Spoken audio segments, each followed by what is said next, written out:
За эмэгтэй хүн хайртай хүнтэйгээ ханилж гэр бүл болсны дараагаас л танилах ухаанд суралцж эхэлдэггүй. Монголчууд охтуудаа бүр багаас нь эхлээд танилах ухаанд сургадаг байсан. Энэ талаар гэрлийн өргөнөөс гаргасан Монгол хотын сударт юу гэж өгүүлсэнийг хамтдаа сонирхцгаая. За монголчууд 5 настайгаас нь эхлээд охтуудаа уян налархаа хөдөлгөөнд илүүтэй сургаж бүжиг хөдөлгөөн зааж өгдөг гэсэн юм байна.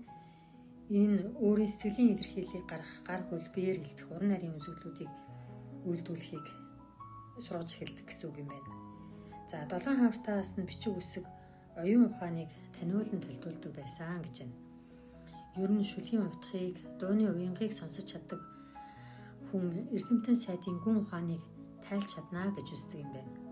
Монгол ухаанд хөнгөн 4-5 бадаг шүлгүүдийг уншуулад байгалийн зураглал, түүнд байх тод үзэгдэл, хүний амьдралын тодлон ухааны улс суурь болж байдаг аливаа зүйлийг харьцуулж, ижилсүүлж, зэрэгцүүлэх ухааныг зааж өгсөн байхад хүний аран шингийн ард байгаа авирыг таньж чаднаа гэж үздэг юм байна. Энэ чадвар дутх юм бол хүүхэд хэдий ч нэ өөр олон мэдлэгийг олж авсан хайр хэлээр олон хэлээр ярьж чаддаг байлаа ч гэсэн модон толгойд болох аюултай гэж үздэг. Өөрөөр хэлбэл хүний мөн чанарыг таних чадамжгүй болчихно гэж үздэг юм байна. Ийм учраас бичиг заахтаа шүлгэлэх аргаар зааж хүүхдийн гарыг цуцаахгүйгээр 4-5 мөрт бичиглүүлээд түүний тэр яруу хөг эрдэм номд шандах дур хүслийг нь бадрааж тэндээс хүмүүний толтыг, байгалийн үзмжийг танин мэдэх өгүүлэх чадамжийг нь төвлөрдөр болгодог байсан гэж байна.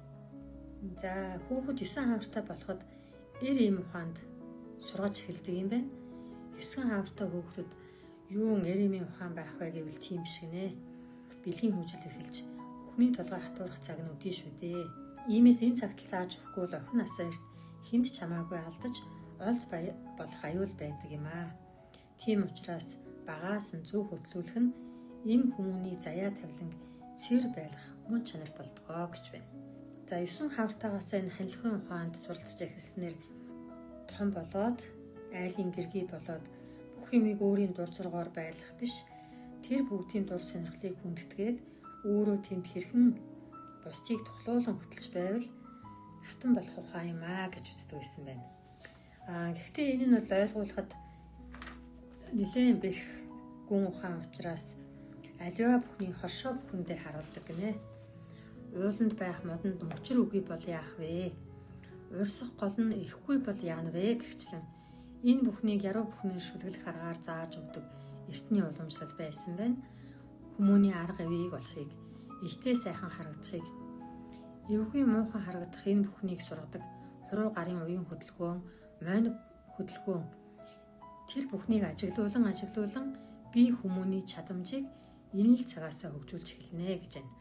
Энэ бүхэн юунд хүргэнэ вэ гэвэл энэ л ухаанаар бид эвийг сахиж их орноо мандуулан бадраасаа гэж байна.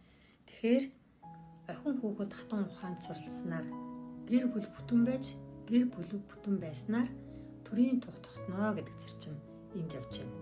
За 15 хавртаатай хүний тарих бүрэн сэрхэг байдаг учраас гол амьдрах ухаанаа сургадаг гинэ. 17 хавар хүртэл богинохон 2 жилийн эмэгтэй хүмүүний насны мөчлөгийн хувьд энэ нь хөхн бүрэн суураараа томрох үед эмэгтэй хүний хавирга тогтож таазны ясан томорч бэлхэхүйс нарийн болж дуу зүс шингэрэхийн үед тархины үйл ажиллагаа бүрэн ажиллаж байдаг.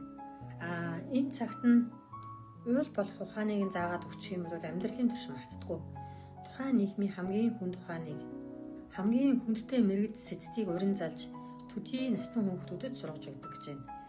Үүний дараа хүмүүнтэй сууж ахуйгаа тэгшлээд аваад явах чадвар сунаа гэж үздэг юм байна. 14 хавар хүртэл нь ахуйн ухаанд гэрээ цэгцлэх, өнгөө зохицуулах, нүрээ гоодох, үрээ осгох энэ л бүх ухааныг заагаад өгчихсөн байдаг гэж байна. Харин нийгэм төрийн ухааныг 14-өөс 17 наснд нь зааж өгдөг юм байна. Энэ биеийн хэмд тэнцвүүлэх ухаан бол эрт үеэс өөр алгадаагүй ухаан юм шүү гэсэн байна.